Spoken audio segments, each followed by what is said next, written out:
Wedding mistakes to avoid. I go to a lot of weddings and I see the same mistakes happening again and again and again. So I've put together 5 of those mistakes which are quite easily avoidable. So hopefully you can have a nice smooth day. Mistake number 1 is cramming too much into your day.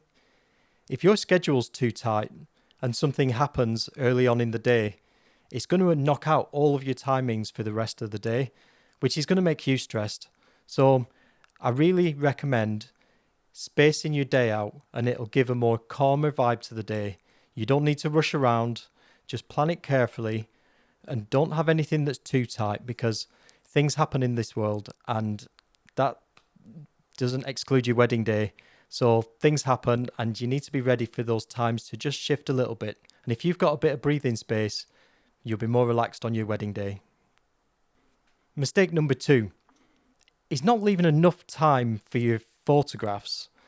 A lot of people sort of underestimate just how long that can take sometimes. I try to be as efficient as possible with group shots, and I don't recommend having too many of them because you're going to get bored of them and it all becomes a little bit stressed, and then the results are stressed. So I recommend leaving plenty of time for your photographs, which we discuss in the consultation period anyway, because you need to consider lighting and consider when, because you don't want to do it straight after you've just got married, because you're probably going to see your guests and you're probably going to want to drink. So I always recommend, if we're going to do that sort of thing, then we do it a little bit later on in the day when you've had a chance to speak to your guests and you've had a chance to have a little drink, and then the results are just way more relaxed. Mistake number 3, not spending enough time finding the right supplier for you. Your day is made up of loads of different suppliers, from the venue to the florist to the entertainment to the photography. And it's the role of the supplier to make sure that they do their job exactly how it's advertised. So when you're speaking to these suppliers, make sure that they make you feel relaxed. And make sure you trust them, because if you're getting those doubts at that early stage, that's only going to grow when it gets closer to your wedding. So I strongly recommend having a look at a couple of suppliers and seeing which one fits for you. See who you gel with, and that will help you relax later on down the line. Mistake number 4, and I'm guilty of this from my wedding, not feeding ourselves. It's one of the biggest expenses of the day, and it's quite easy to miss because you're running on adrenaline and you want to see everyone, or you might have had a couple of drinks. But it's really, really important for your energy levels to make sure that you've had something to eat.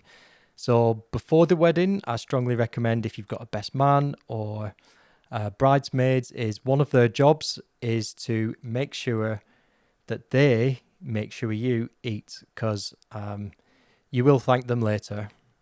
Mistake number 5 is letting people take over. Like, this is your wedding day, and it's entirely up to you how you design your own day. And I know it's easy for in-laws or friends to come in with their ideas, but it's okay to put some boundaries up around that, because at the end of the day, you have to build this day for you and your partner, and all the people that love you that come to this day. It's an expression of yourself. So try, I know it's difficult, especially when maybe sometimes someone's paid for a part of it, or, we all have a member of family that sort of knows best. It's okay to say, I've got this, and you do you, because I think you'll end up a bit sad on your wedding day if it's not what you want. And a big part of this and this channel is all about giving you the tools to do what you want to do, so you have the best possible day. So there's 5 mistakes which can make a big difference to your day if you consider them early on. And most of the stress of a wedding all comes down to the planning. And if you can plan well, that stress will just go and go and go. And on your wedding day, hopefully, you can just be relaxed with the right suppliers and the right people around you. I'm going to be creating more of these videos taking us from the early planning stages all the way through to the wedding. So if this is the kind of thing you're into, click subscribe and there'll be more to come. Until then, happy planning.